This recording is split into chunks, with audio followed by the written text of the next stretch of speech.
Hey fellow designers, it's Karen of Made by Karen M. Today I'm going to be showing you guys how to make my latest sewing pattern, the basic tank top.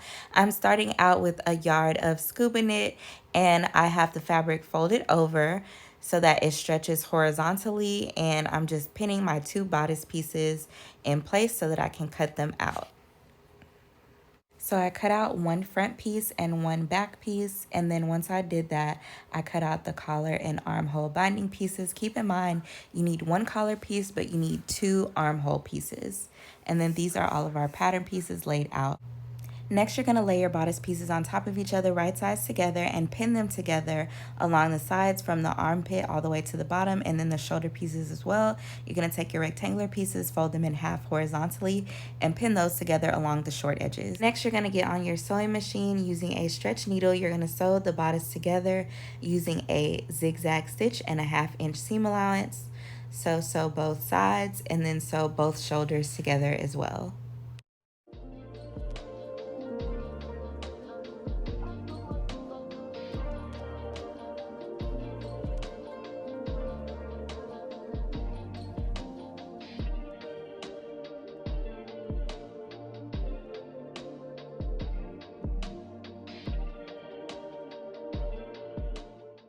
I like to trim off excess threads as I go so I don't have a lot to do at the end. Next, you're going to sew together the collar and neck hole binding pieces along the short edge using a zigzag stitch and a 1/2 inch seam allowance. And then you'll also want to take a pair of scissors and cut a little bit more of the seam allowance off to help prevent bulkiness. And just repeat the same steps for all 3 pieces. Next, with the shirt still turned inside out, you're going to take one of your armhole binding pieces that you sewed together and start pinning it to the armhole of the shirt itself.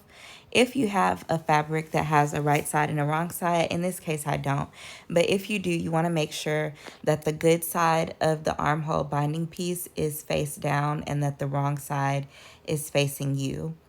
Notice as I'm pinning it down, I'm stretching it out. That's because the armhole binding piece is actually shorter than the actual armhole of the shirt itself.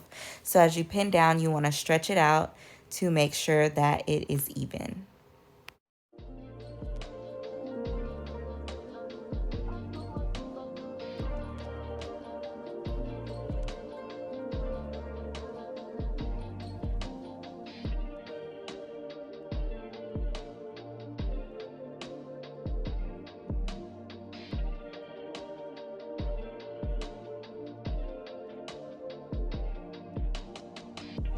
Next, you're going to go back to your sewing machine and you're going to sew that armhole binding piece to the armhole using a zigzag stitch and a 1/2 inch seam allowance.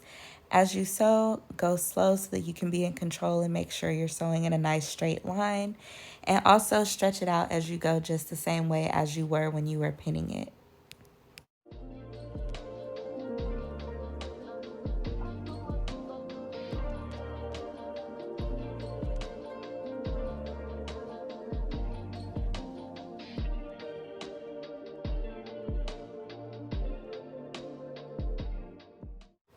After you do that, you're going to take your scissors and trim off some of the excess seam allowance to reduce bulkiness. Next, you're going to flip your shirt right side out. You're going to pull out that armhole binding. You're going to fold it over once so that it meets the armhole, and then fold it over again so that it covers up your zigzag stitch. That is why it's called a binding, because we are binding the edge of the shirt. And you're just going to do that all the way around and pin it down so that we have a nice, neat armhole binding. Look how nice, neat, and pretty it is, and we haven't even sewn it down yet. So next you're going to get on your sewing machine and we're going to top stitch, meaning we're going to use a straight stitch and you're going to sew in a straight line as close as possible to the inside folded edge.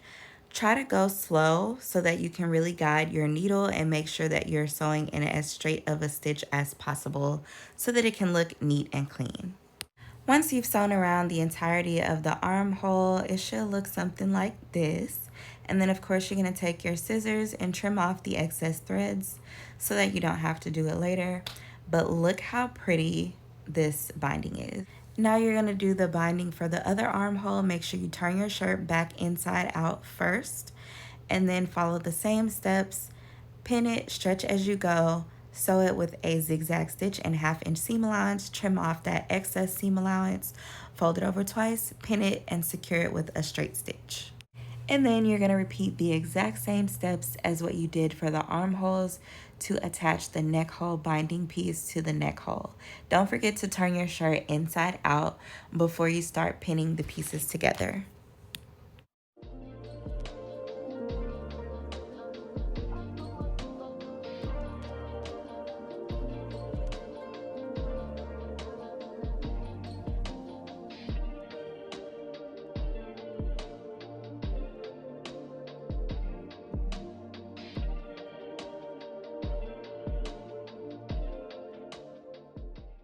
Okay, we're almost at the finish line. The last thing that we have to do is hem our shirt. So you're going to turn your shirt back inside out again, and you're going to fold it up twice from the bottom and pin it into place all the way around so that we can prepare for a nice neat hem. And then you're simply going to top stitch it using a straight stitch as close to the inside folded edge as possible. I hope you guys enjoyed learning how to make this tank top. Thank you for watching, and I'll see you in the next video.